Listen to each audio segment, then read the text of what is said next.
नमस्कार दोस्तों, मैं अंकित आपका अपने परिवार ड्रीम एकेडमी में एक बार पुनः स्वागत करता हूं। हम पढ़ रहे थे मध्यकालीन इतिहास के बारे में।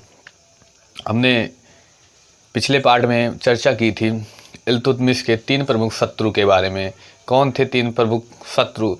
तजाउद्दीन याल्दौज, नसरुद्दीन कुवाचा और अली मर्दान।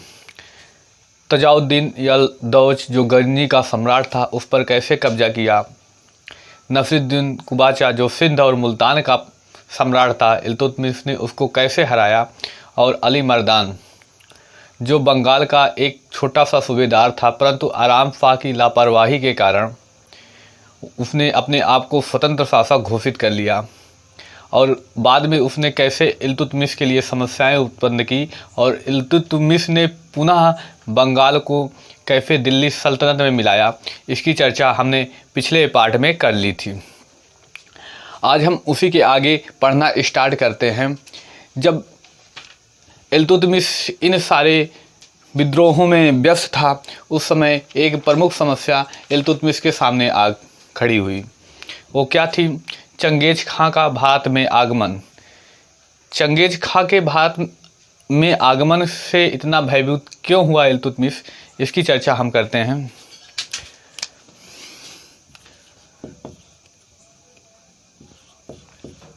चंगेज खां का भारत में आगमन। चंगेज खां भारत में क्यों आया, कैसे आया, इसकी चर्चा हम करते हैं। चंगेज खां से भयभीत क्यों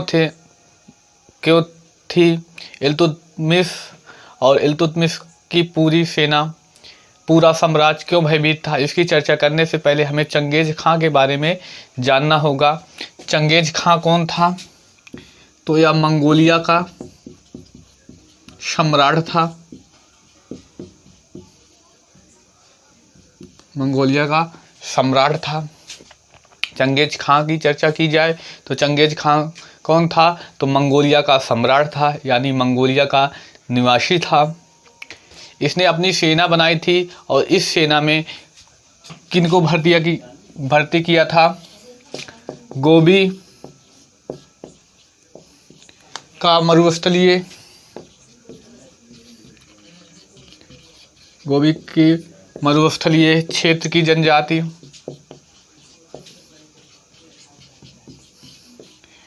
किसको? गोबी के मरुस्थलीय क्षेत्र की जनजाति और एशिया के घास के मैदानी क्षेत्र की जनजाति।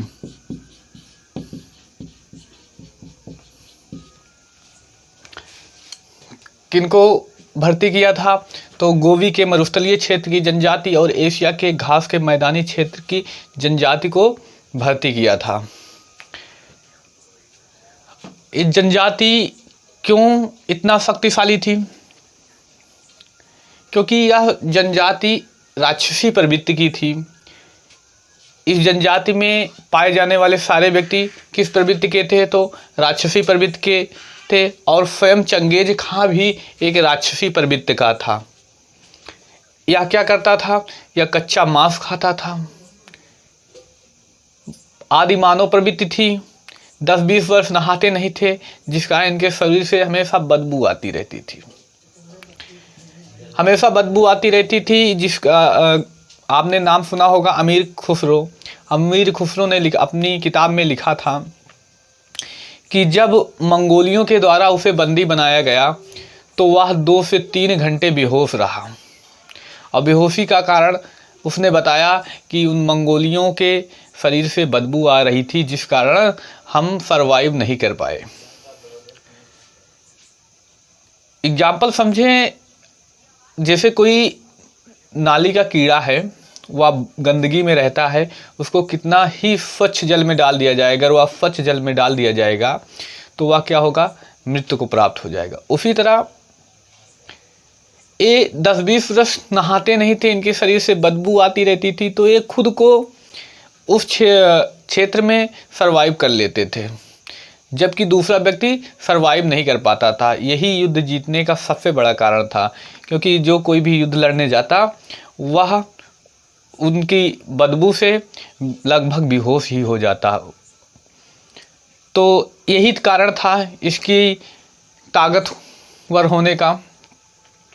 आगे बात करें, चंगेज खान ने किन किन क्षेत्रों को जीता। चंगेज खां द्वारा विजयी क्षेत्र, इसने चीन पर हमला किया, चीन को भी जीता, तुर्किस्तान को भी जीता। चीन, तुर्किस्तान, पारसिया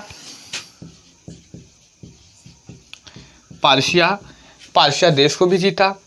पारसिया को क्या कहा जाता है वर्तमान में? तो ईरान। मान लो पारसिया न याद आए तो ईरान, और इराक को भी जीता। यानी ये सारे देश कहाँ के हैं? तो मध्य एशिया के देश हैं।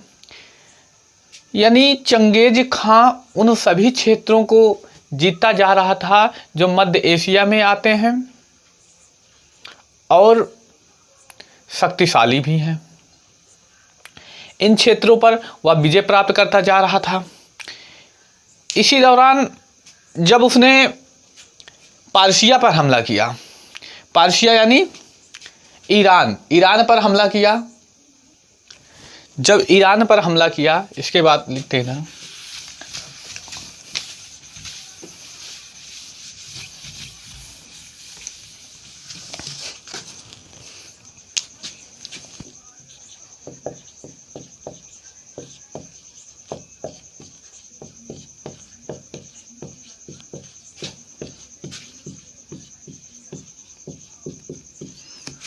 पारसिया यानी ईरान। जब चंगेज खान ने पारसिया यानी ईरान पर हमला किया तो ईरान का शासक इस समय कौन था? तो ईरान का शासक था ख्वारिज़्म शाह। इस दौरान पारसिया का शासक कौन था? तो ख्वारिज़्म शाह। ख्वारिज़्म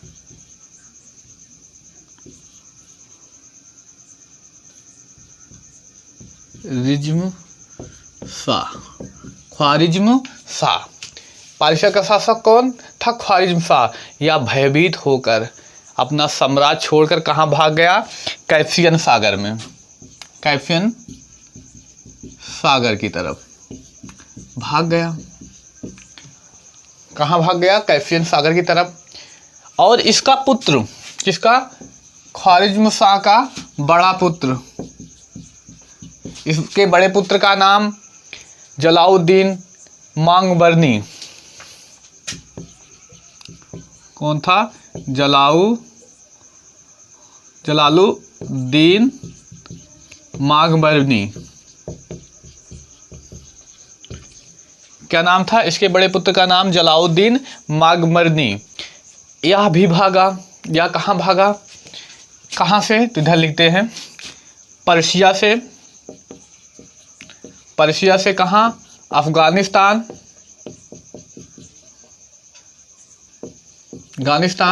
अफगानिस्तान के बाद यह सिंधु नदी होते हुए पंजाब प्रांत, कहाँ? इल्तुतमिश के साम्राज्य में आ गया। कैसे आया? कौन आया? तो जलालुद्दीन मांगबरनी। कहाँ से? पारसिया से भागकर अफगानिस्तान से सिंधु नदी होते हुए पंजाब प्रांत। पंजाब में किसका सम्राट था? तो इल्तुतमिश का साम्राज्य था। यहाँ आ गया। तो इसी का पीछा करते हुए कौन आ जाता है? चंगेज खां अपनी सेना लेकर आ जाता है। कहाँ? तो पंजाब प्रांत में। लिख देंगे, जलालुद्दीन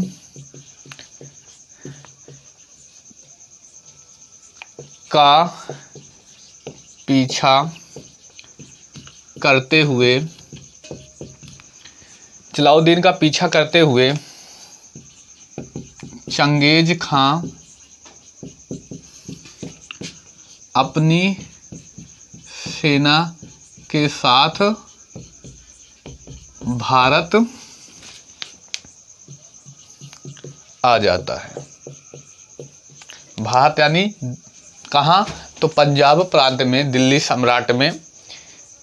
प्रश्न ये पूछा गया है पेपर में कि बताइए जब चंगेज खां या मंगोलियों का जब आक्रमण होता है तो इस दौरान दिल्ली का सुल्तान कौन था?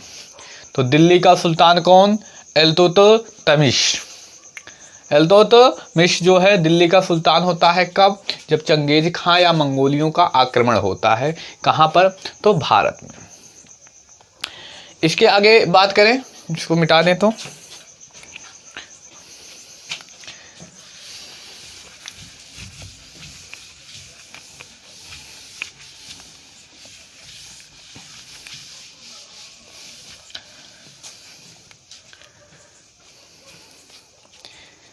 देखिए, आप लोग मेरा वीडियो देखिए, उसके बाद बुक से भी थोड़ा पढ़िए।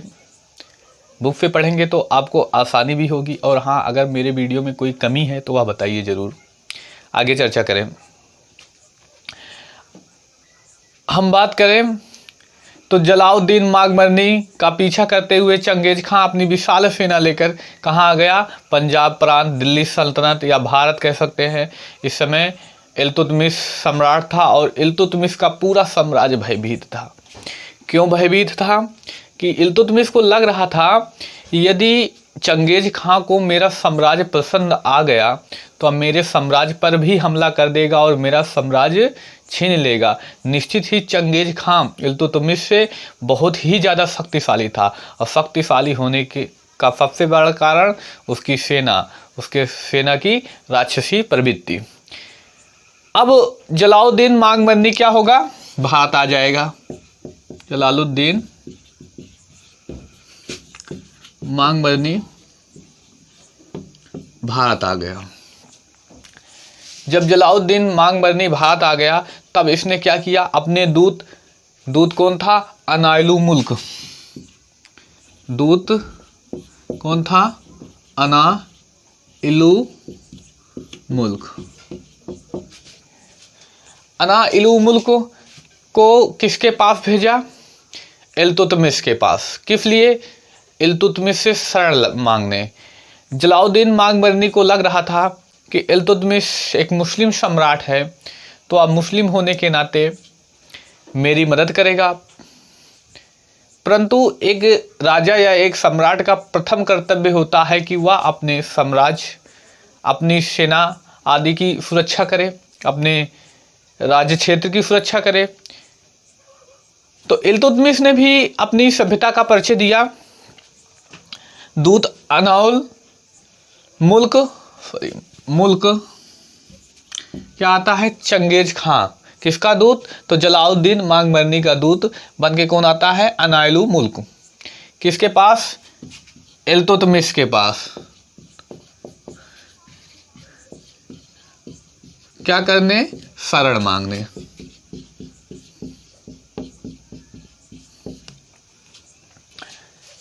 अब शरण मांगने आता है तो यह बात चंगेज खां को पता चल जाती है। चंगेज खां इल्तुतमिश को धमकी देता है, यदि तुमने जलालुद्दीन माघमरनी की मदद की तो मैं तुम्हारा साम्राज्य भी हड़प लूंगा। तो इल्तुतमिश क्या करता है? दूत कौन? दूत अनाइलू मुल्क की हत्या कर देता है। हत्या कर देता है और जलालुद्दीन माघमरनी को आदेश देता है कि वह जहाँ कहीं भी छिपा हो दिल्ली सल्तनत को छोड़कर चला जाए। अब जब इल्तुतमिश ने अनाइलू मुल्क की हत्या कर दी तब चंगेज खां को लग गया कि वह निश्चित ही जलालुद्दीन माघमरनी की मदद नहीं करेगा और माघमरनी को भी लग गया अब उसकी भारत में दाल नहीं गलने वाली। अब वह करीब 3 वर्षों तक भारत में रहा। उसके बाद क्या हुआ, 3 वर्ष बाद पार्शिया पुनः वापस लौट गया। 3 वर्ष बाद पार्शिया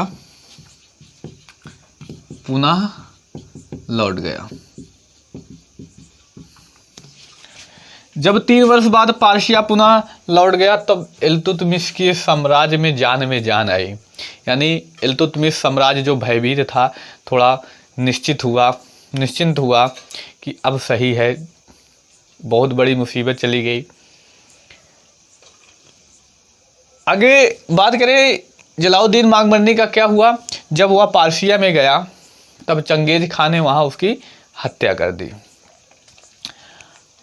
यही था मंगोलियों का भय, या यही कारण था इल्तुतमिश के साम्राज्य यानी भारत में मंगोलियों यानी चंगेज खां क्यों आया। इन सब की चर्चा हमने कर ली। इसके आगे बात करते हैं इल्तुतमिश के युद्ध अभियान के बारे में। वहाँ से भी कुछ प्रश्न बनते हैं।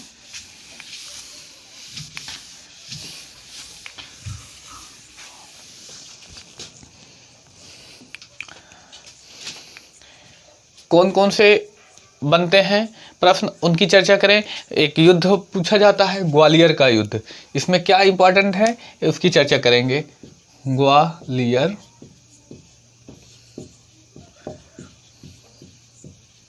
का युद्ध। ग्वालियर का युद्ध कब होता है? 1231 से 1232।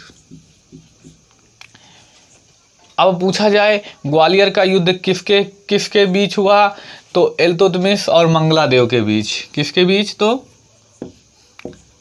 इल्तुतमिश और मंगलादेव के मध्य। मंगलादेव के मध्य यानी ग्वालियर का युद्ध किसके बीच हुआ? इल्तुतमिश और मंगलादेव के मध्य। कभी कभी यह प्रश्न पूछ लिया जाता है मंगलादेव किस वंश से था, तो मंगलादेव किस वंश था? परिहार वंश से। मंगलादेव किस वंश था? तो परिहार वंश से। अब यह युद्ध कितने वर्ष तक चला? तो वर्ष नहीं कह सकते, कहते हैं 11 माह तक चला। लिख दें इधर, यह युद्ध 11 माह तक चला। यह युद्ध कितने दिनों तक? तो 11 माह तक चला।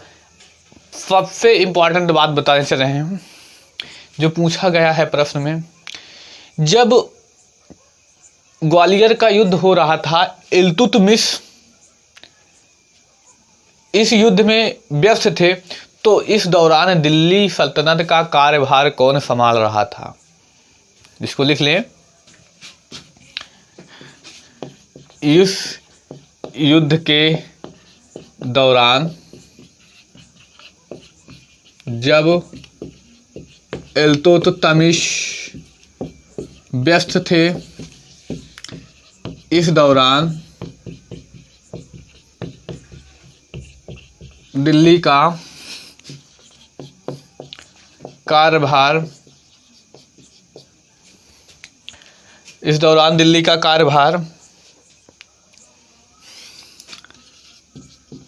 इल्तुतमिश की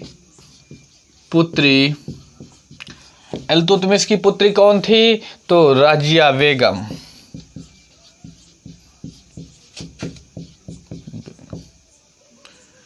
रजिया बेगम कार्यभार देख रही थी।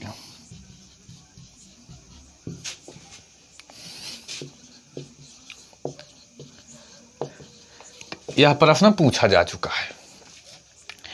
बताइए, जब ग्वालियर का युद्ध चल रहा था उस दौरान इल्तुतमिश मंगलादेव के साथ युद्ध करने में व्यस्त थे। इसी दौरान बताइए दिल्ली सल्तनत का कार्यभार कौन संभाल रहा था? तो इस दौरान दिल्ली का कार्यभार कौन संभाल रहा था? तो इल्तुतमिश की पुत्री रजिया बेगम। अब जब यह युद्ध चल ही रहा था तो क्या परिणाम होता है? परिणाम मंगलादेव की हत्या हो जाती है, यानी मंगलादेव हार जाता है।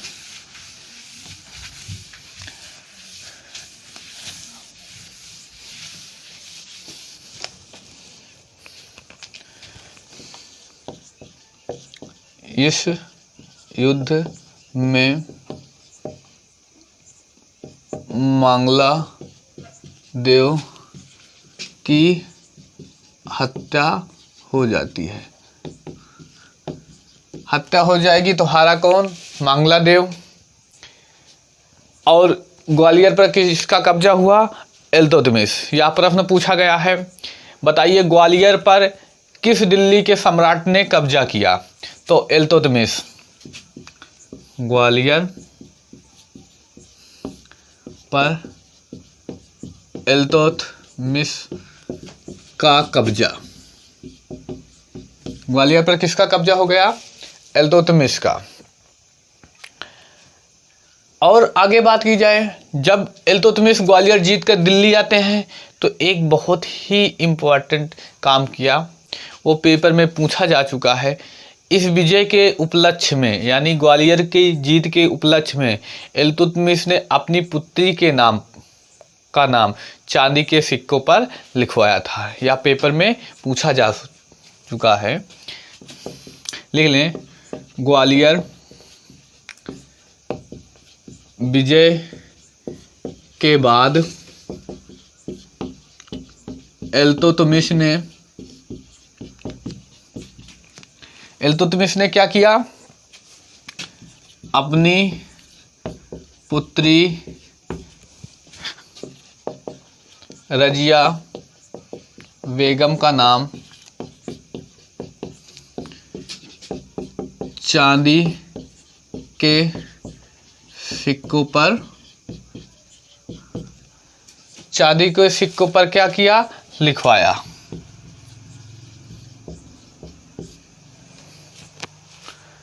तो यह एक काम भी किया। क्या? तो ग्वालियर विजय के बाद इल्तुतमिश ने अपनी पुत्री रजिया बेगम का नाम कहाँ लिखवाया? तो चांदी के सिक्कों पर लिखवाया। आगे बात करें, कुछ छोटे बड़े युद्ध इल्तुतमिश ने लड़े। कौन से? 1235 तक उन्होंने मांडू, मालवा, मंदसौर, उज्जैन, रणथंभौर आदि को जीता। ये उज्जैन पूछा जाता है। अच्छा, उज्जैन के बताइए, उज्जैन का कौन सा मंदिर फेमस है? बहुत ही फेमस मंदिर उज्जैन में पाया जाता है महाकाल मंदिर। या पूछा गया प्रश्न है, महाकाल मंदिर किस नदी के तट पर स्थित है? तो कौन सी नदी है? तो क्षिप्रा। ये सारे क्षेत्र एमपी में आते हैं, यानी मध्य प्रदेश में आते हैं। इन पर भी विजय प्राप्त की। यही पूछा जाता है, महाकाल मंदिर कहाँ स्थित है? तो उज्जैन। किस नदी के तट पर स्थित है? तो क्षिप्रा नदी के तट पर। इस मंदिर को भी इल्तुतमिश ने लूटा था, क्षति पहुंचाई थी। आगे बात करें इल्तुतमिश के अंतिम सैन्य अभियान के बारे में।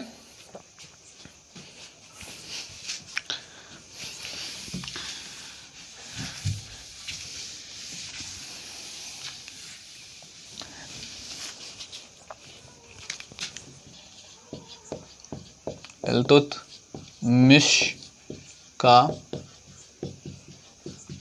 अंतिम सैन्य अभियान। इल्तुतमिश का अंतिम सैन्य अभियान कौन सा होता है? तो यह हमला करता है अंतिम सैन्य अभियान के ऊपर बनियान क्षेत्र पर। अब बनियान क्षेत्र कहाँ पाया जाता है? तो अफगानिस्तान। इस पर हमला करता है। इसका शासक कौन होता है? तो इस पर शासक होता है सैफुद्दीन हसन कालूंगा। शासक कौन होता है? सैफुद्दीन हसन कालूंगा। यह शासक होता है कौन? तो सैफुद्दीन हसन कालूंगा इसका शासक होता है। अब हमला करता है, परंतु इसी दौरान इल्तुतमिश की तबीयत खराब हो जाती है और यह अभियान अधूरा रह जाता है। परंतु इस दौरान इल्तुतमिश की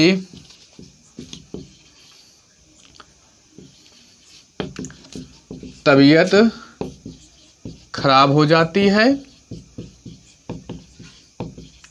और यह अभियान अधूरा रह जाता है।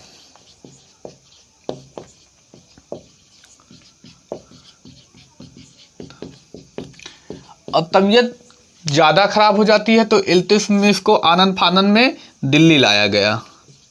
इल्तुतमिश को दिल्ली लाया गया। जब इल्तुतमिश को दिल्ली लाया जाता है, आनन फानन करके दिल्ली जब लाया गया है जाता है, तो जहां 30 अप्रैल 1236 जहां 30 अप्रैल 1236 ईस्वी को इल्तुतमिश की मृत्यु हो जाती है। मृत्यु हो जाती है। पूछा जाए तो इल्तुतमिश की मृत्यु कब हुई, तो 30 अप्रैल 1236 ईस्वी को इल्तुतमिश की मृत्यु हुई। पूछा जाए बताइए इल्तुतमिश की कब्र कहाँ है, तो कब्र कहाँ होगी, तो दिल्ली में होगी। हमने इल्तुतमिश के जीवन के बारे में पढ़ा। अब इल्तुतमिश ने और कौन कौन से कार्य किए, क्या मस्जिद बनवाया और क्या बनवाया, इन सब की चर्चा हम अगले पार्ट में करते हैं। तब तक के लिए धन्यवाद। और हाँ, यदि आपको मेरा यह वीडियो पसंद आया हो तो लाइक, सब्सक्राइब और शेयर ज़रूर करिए, ताकि आपके मित्र, आपके भाई, आपके बहन जो भी हो मध्यकालीन इतिहास का फ़ायदा उठा सकें, इस क्लास का कुछ सीख सकें। मिलते हैं अब नेक्स्ट